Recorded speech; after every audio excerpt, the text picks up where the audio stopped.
Hello. Astronomy picture of the day, November 1, 2021. Today's video is about a waterfall and the Milky Way. The dream was to capture both the waterfall and the Milky Way together. Difficulties included finding a good camera location, artificially illuminating the waterfall and the surrounding valley effectively, capturing the entire scene with numerous foreground and background shots, worrying that fireflies would be too distracting, keeping the camera dry, and avoiding stepping on a poisonous snake. Behold the result, captured after midnight in mid-July and digitally stitched into a wide-angle panorama. The waterfall is the picturesque Zhulian waterfall in the Luoxiao Mountains in eastern Hunan Province, China.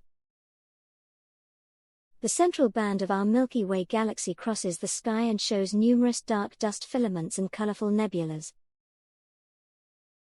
Bright stars dot the sky, all residing in the nearby Milky Way, including the summer triangle with bright Vega visible above the Milky Way's arch. After capturing all 78 component exposures for you to enjoy, the photographer and friends enjoyed the view themselves for the rest of the night. Discovery plus outreach, graduate student research position open for APOD. Thanks for watching. And don't forget to like, comment, and share.